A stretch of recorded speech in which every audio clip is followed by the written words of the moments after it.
वीर तेजाजी की जन्म कथा और पराक्रम। वीर तेजाजी का जन्म 29 जनवरी 1074 ईको राजस्थान के नागौर जिले के खरनाल गांव में एक जाट घराने में हुआ। उनके पिता का नाम ताहर देव और माता का नाम रामकुंवरी था। ननिहाल और जन्म की कथा। रामकुंवरी का ननिहाल अजमेर जिले की किशनगढ़ तहसील के त्योद गांव में था। उनके पिता का नाम दुल्हन जी और भाई का नाम हेमू जी था।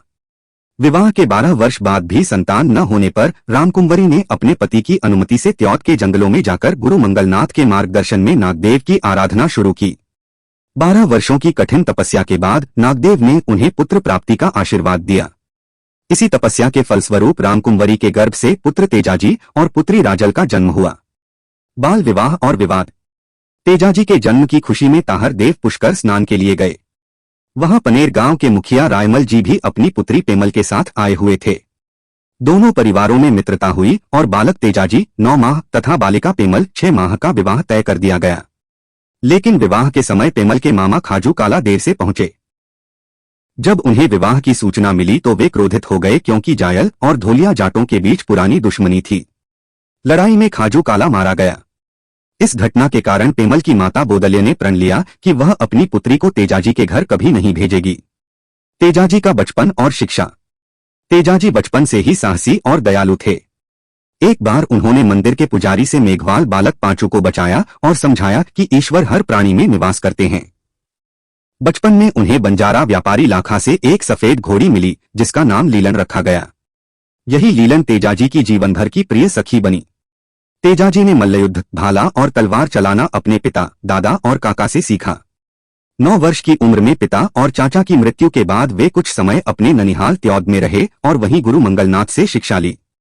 16 वर्ष की आयु में वे खरनाल लौटे और लुटेरों से गांव को मुक्त कराया। पेमल को लाने का संकल्प। एक बार भाभी के ताने से तेजाजी को अपनी पत्नी पेमल को लाने की बात याद आई। उन्होंने माता की आज्ञा लेकर पहले अपनी बहन राजल को तबीजी से घर बुलाया और फिर अकेले लीलन पर सवार होकर पनेर निकल पड़े।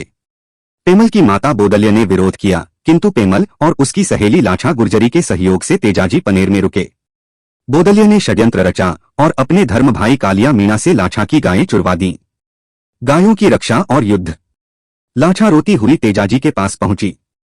तेजाजी ने वचन दिया, तेजा जाट तुम्हारी एक एक गाय वापस लाएगा। रात्रि में तेजाजी लीलन पर सवार होकर चोरों के पीछे निकले। रास्ते में उन्होंने आग में फंसे नाग को बचाया। नागराज ने क्रोधित होकर उन्हें डसने की बात कही, लेकिन तेजाजी ने वचन दिया कि कार्य पूर्ण होने के बाद वे स्वयं लौटकर नागदंश स्वीकार करेंगे। इसके बाद तेजाजी ने मंडावरिया की पहाड़ियों में कालिया मीणा और उसके 250 साथियों से भीषण युद्ध किया। अकेले वीर तेजाजी ने शत्रुओं का संहार किया और गायें छुड़ाकर वापस लाए। लेकिन एक बछड़ा न मिलने पर वे फिर निकले। नरवर की पहाड़ियों में कालिया और बालिया चोर ने धोखे से तेजाजी पर हमला किया। गंभीर रूप से घायल होने पर भी तेजाजी ने दोनों का वध किया और बछड़ा छुड़ाया।